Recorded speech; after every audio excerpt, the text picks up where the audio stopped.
Hey, welcome into 2023 and a fresh brand new year of reading. And in terms of new releases, we are definitely hitting the ground running. That being said, as many new releases as we do have to cover today, we have 9 or so more that I would love to be able to talk about, but we are still dealing with the HarperCollins union strike, which is baffling to me at this point. And there's kind of some muddy area we're going to be dealing with in this, as I personally try to navigate how the union has asked us to operate to the best of my ability. And in that context, they have said to hold reviews pretty specifically across all platforms. But they have indicated in updates that I've seen that featuring titles in things like end of the year lists are still okay within the context of the strike being mentioned. So I am of course going to mention the strike at any point it could be relevant until there is a resolution. So apologies if you are getting sick of it at any point, but the union is getting sick of still being on strike, I am sure. And the idea that HarperCollins has continued to claim that they are bargaining or operating in good faith and that they've offered these kind of gains to the union that just really aren't.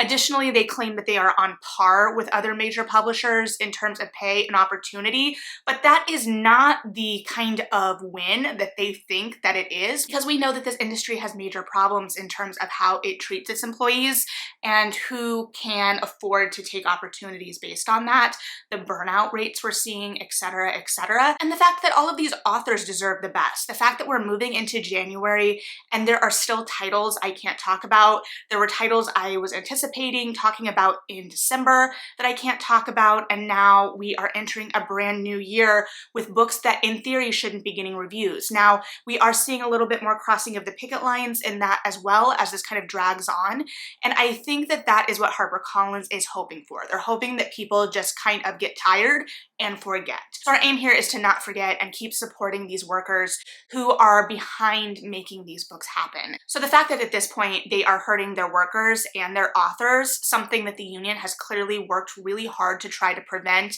is just unexcusable. So that being said, while you may see me feature some HarperCollins titles in things like best of the year wrap-ups, because they did have some of my favorite reads of 2022, which makes all of this even worse. You see the great work that these people are trying to do and champion, and how the company is just taking that for granted.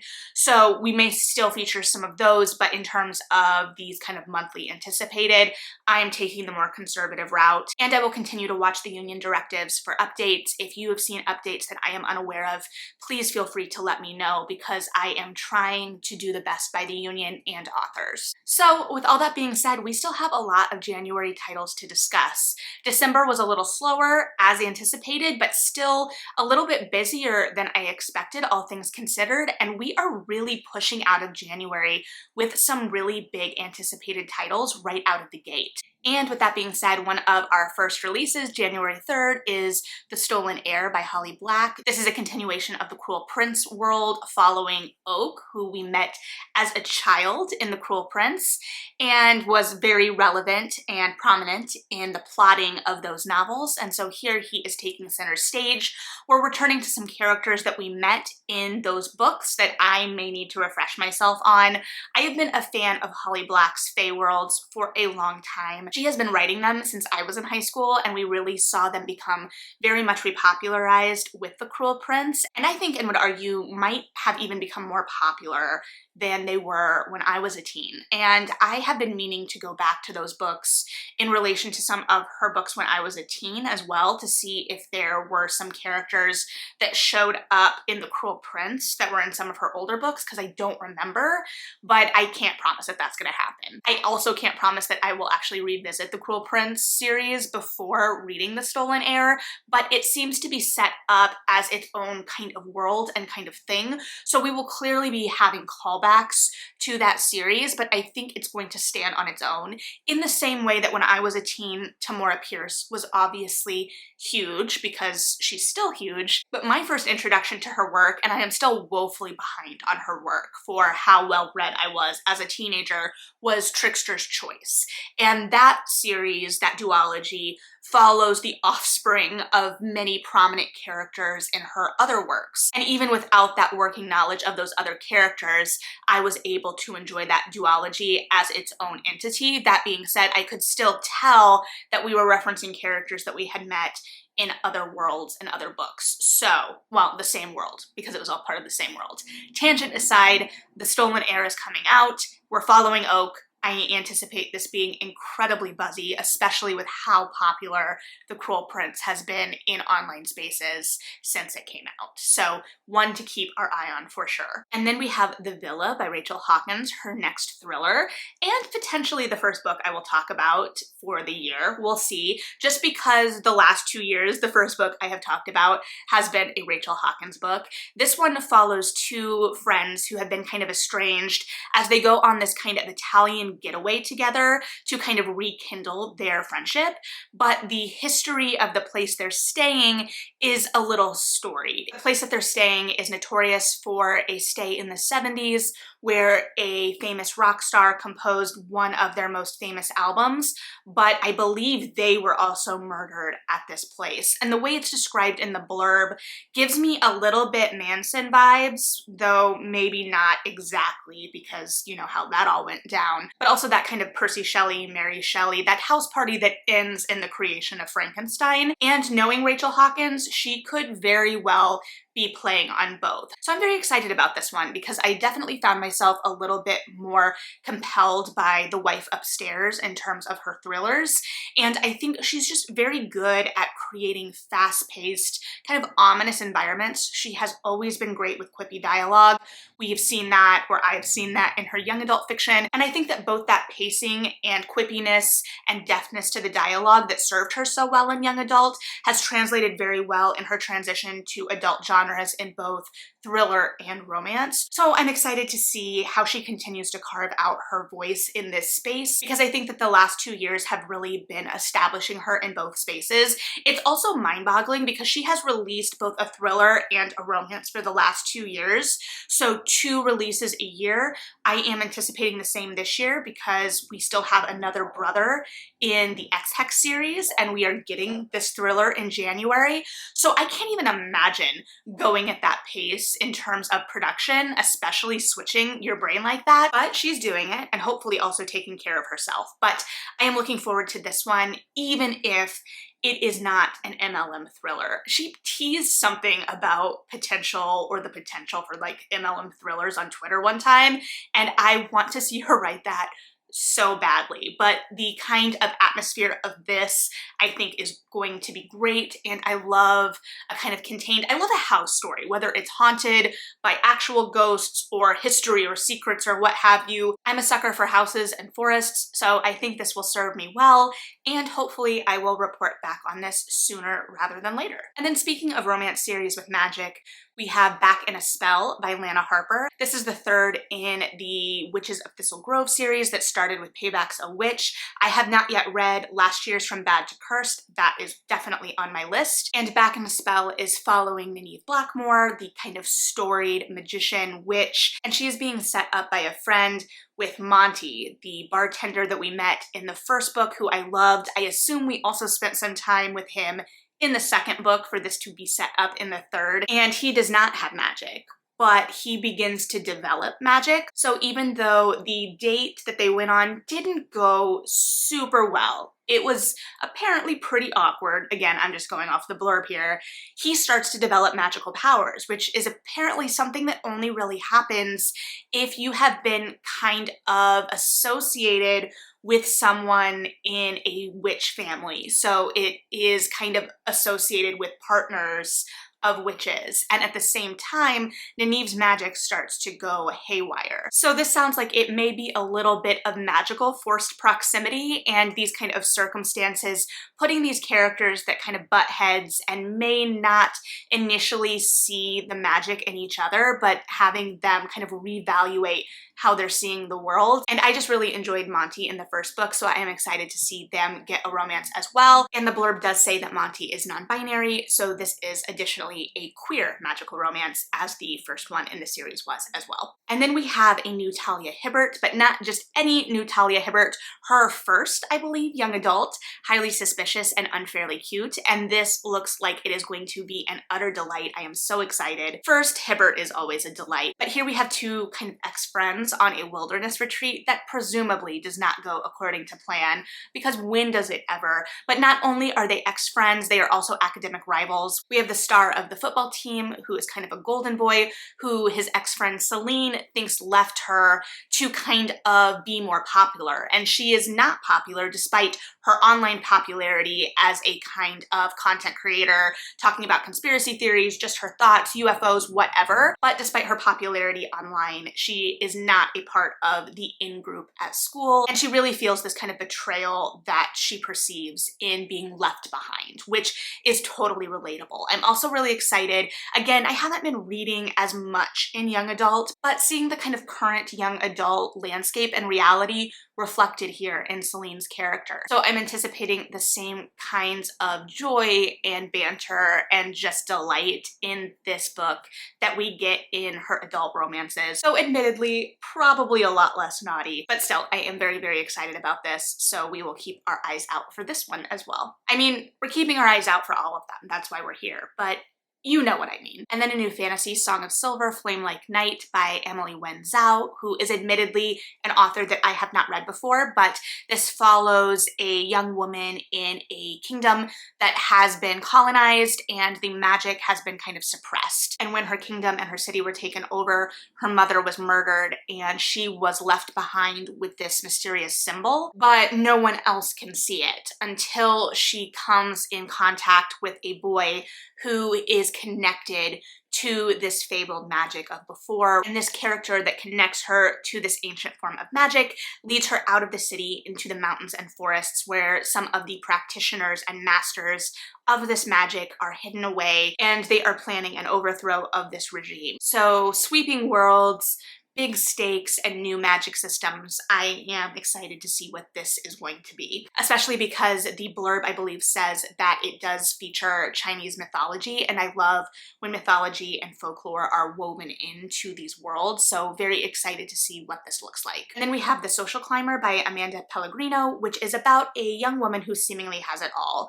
She is engaged to a successful man from a very prominent and wealthy family, and because of this, she's kind of worked herself into the upper echelons, but she also has some secrets in her past, according to the blurb, presumably connected to her time at an evangelical university, and this past kind of puts her future at risk, or there's some kind of tension there.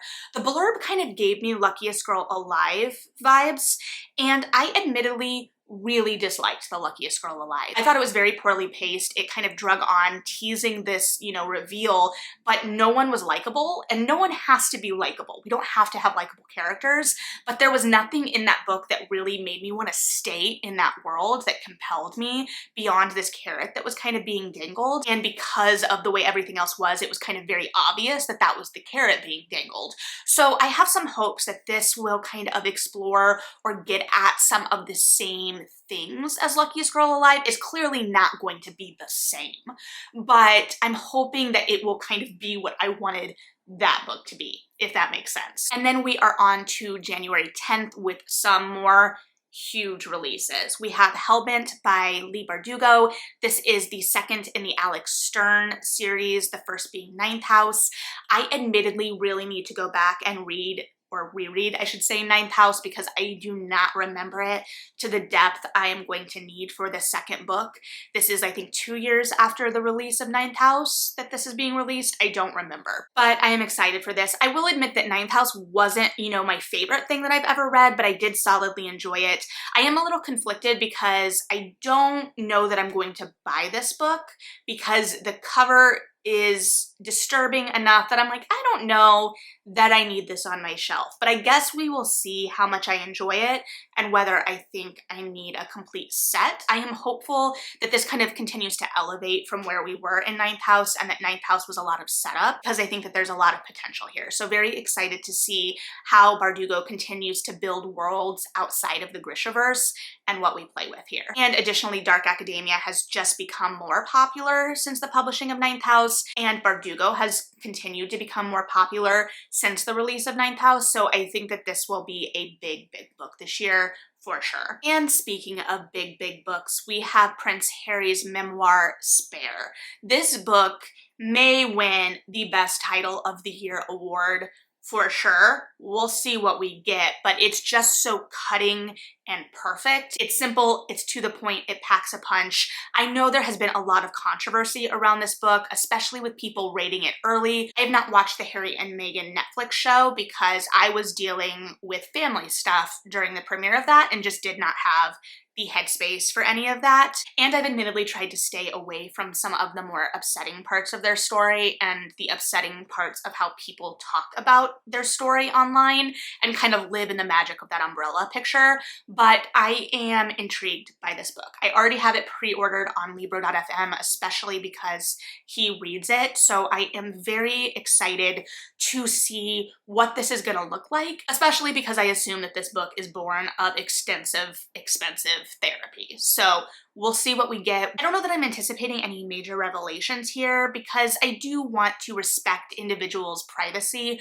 especially in their kind of emotional interior when they have always been so in the public eye as well. But whatever he is willing to share in this, I will be very interested in, so we will see. But there is going to be a lot of conversation around this book. It's going to be huge. I think it is going to dominate the kind of cycle for a while, and I think that that is why it is getting released in January. One, it'll give it time to kind of grow and breathe, but also because it's from Prince Harry, it doesn't necessarily need to grow. It's going to be a surefire hit right out of the gate for the year. So I do think it makes sense to publish it right out front, which I think we're getting with this one, Spare, Hellbent, and the Stolen Heir. I think those are kind of all surefire in whatever way you can think of surefire hits. So I guess we'll see if they fulfill or subvert those expectations, but I don't foresee them subverting, but we'll see. And then we have Lunar Love by Lauren Kung Jessen. This is a romance, and I believe a Chinese New Year centered romance. This is also, I believe, a book of the month selection, so that is exciting, but it follows a kind of enemies to lovers plot, I believe, and it is two matchmakers. So Olivia is a matchmaker taking over her grandmother's matchmaking business, but this business is being threatened by LA's most eligible bachelor, who also happens to own a dating app, Bennett, and so they are kind of clashing there, but presumably not clashing forever in all parts of their lives. So I'm all for romances that kind of place us in the modern era with these things. We've had other kind of dating app-centered romances, but I'm really excited for this one, especially as it has that kind of family business angle and that culture and tradition that is associated with that business. So in some ways, it may also be a little bit like Aisha at Last in that respect, which I loved. So we'll see what we get here, but never wrong to start the new year off with a little romance. And then we have The Things We Do to Our Friends by Heather Darwent. I know nothing really about this author or anything about the book beyond the blurb, but I am intrigued. This is another kind of girl with a past gets caught up with a more wealthy, connected group, but this group ends up asking of her something that kind of brushes up closely against the past she's running away from and makes her question kind of the circles that she's entered. It also takes place in university at Edinburgh, so it in theory also has some dark academia aspects to it. So we've got kind of high tension, high stakes, the insular bubble of academia, and that kind of blurring of right and wrong in some ways in both what you will do to achieve what you dream of and to fit in with those around you, and then combine that with a past of some kind. So don't fully know what to expect, but the atmosphere here sounds really interesting, and it sounds like it lives kind of in that in-between of dark academia, thriller, and literary fiction. So I guess we'll see if that is also where it ends up settling. And then we have Cool Awkward Black, edited by Karen Strong. This is a short story collection, a young adult short story collection from some of the biggest names in young adult right now, and even some of the biggest names outside of young adult, and all of these authors are Black, and I believe that all of the stories kind of play with, grapple with, explore the idea of being a Black nerd. So I'm very excited for this collection because I think it is going to be a lot of fun in terms of the content, but also the authors associated with this project. It is just an automatic yes. And then we have Emily Wilde's Encyclopedia of Fairies by Heather Fawcett. I believe I saw in a review that this may be all in either journal entries or letters, unsure because I haven't read it yet, but it follows a woman who is putting together an encyclopedia of fairies and is in this small town. She is a leader in her field, but because she is a leader in her field, that means she also has an academic rival, and her academic rival is also in this small town. And much to our protagonist's chagrin, this academic rival is also a little bit better at people than her. So he has been a little bit more successful with talking with the people in the town, getting more information, more stories, and thus his research is benefiting from that. But our protagonist also kind of wants to know what his deal is, and they get thrust together based on all of these circumstances. So I believe there is also romance at play here. So you've got fairies, you've got romance, you've got academia, and I believe it is also historical fiction. So just a blending of all of the best things. I am very excited for this, and hopefully it delivers. And then we have We Are Both So Good at Smiling by Amber McBride, which is being pitched as They Both Die at the End meets the Bell Jar, which is not terrifying at all. And it involves a protagonist, Whimsy, who goes to the hospital due to her clinical depression. There she meets a boy fairy who she recognizes as having the same magic in their bones, according to the blurb. And based on the rest of the blurb, I believe it may be literal magic because it seems to be a real blending. And Fairy ends up moving to the same street as Whimsy, and they are both terrified of this forest at the end of the lane. So of course they end up going into the forest where they must kind of face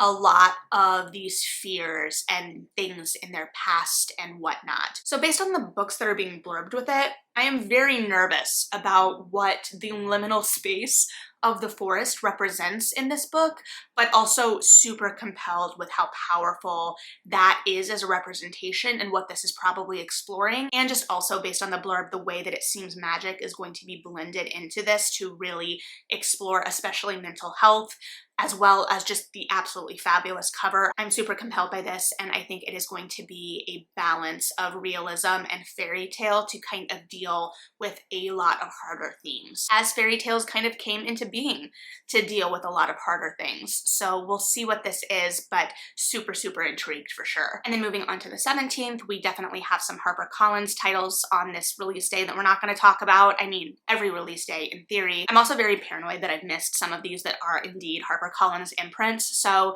if I did, please know that that was an error. So the first release on the 17th is Mysteries of Thorn Manor by Margaret Robinson. This, I believe, is a novella, and it is a follow-up to Sorcery of Thorns, which I read years ago and really, really enjoyed. I don't know that I remember it perfectly, but it seems like this is almost going to be like a contained mystery kind of follow-up spin-off of that world that lets us just spend time with these characters as much as anything, and then have that mystery angle as well. So I'm excited to get to revisit that world and those characters regardless. And then we have The Fraud Squad by Kyla Zhao. This follows a young woman who is living vicariously through her wealthy coworkers at this kind of drabber PR firm, according to the blurb, and she ends up getting caught up in the socialite scene in Singapore. And so she is thrust into this world of excess and wealth and glamour. And in getting an entry into this world through these new friends she's made, she is determined to kind of get on the radar of the editor of the biggest magazine in the city. But as she continues in this kind of charade where she pretends that she's always kind of been a part of this world, she starts to lose herself a little bit and is also at risk of being exposed for this lie via a gossip columnist. So this feels like it's going to have that kind of fun, vicarious view of excess and wealth and this world that is always kind of fun, at least for me, to see. It feels like it's going to be a little bit Gossip Girl, a little bit Crazy Rich Asians, but with this real kind of sense of danger to this lie, as well as these stakes of being this kind of imposter in this world, being a very normal woman by all accounts, and what it means to kind of get so caught up in this and how that may change you. So I think this is going to be a lot of fun. We'll see. And then for a nonfiction title, I'm going to read it off because as with nonfiction titles, they can get a little wordy in making making sure you know what they are talking about. The Once and Future Sex, Going Medieval on Women's Roles in Society by Eleanor Janiga. I really enjoy nonfiction that explores history and culture and kind of societal norms, which this is kind of all of it. And I'm excited to see if it subverts or reframes anything that I think I know about gender dynamics in the medieval period just from my own reading and kind of cultural osmosis. I also anticipate it talking a little bit about some of the main political players of the time. I do anticipate it additionally being Eurocentric, especially, you know, framing it as medieval. So we will see what we get. I think it'll be fun. Hopefully it is released on audio. I think I looked it up on Libro.fm and there was a listing, but it didn't have like length or anything substantial, even a cover up yet. So we'll see. If nothing else, I am very lucky to live in Chicago and have never had the library say no to a purchase request. So don't anticipate it happening here either. And then on the 24th, we only have a HarperCollins title that I am very sad I can't talk about. It is the last in a historical romance series from one of my favorite authors at Avon. I have it pre-ordered on my Kobo, and that's all I can say about that. Okay, and then let's wrap up the 31st with maybe one of my more anticipated debuts so far for the year, because it's only January, but because it looks fantastic. The Davenports by Crystal Marquise. This is about a wealthy Black family in Chicago around 1910. The father came from slavery and made a huge fortune in the carriage business. And this is a young adult that follows, I believe, 4 daughters as they kind of find their place in the world, come of age, and fall in love. It definitely gives me elements of Gossip Girl, of the Lux series, of Bridgerton, and I just think it's going to be an absolute delight. And here too, we're seeing another high society novel. There are many books this month that seem to kind of play with the idea of class,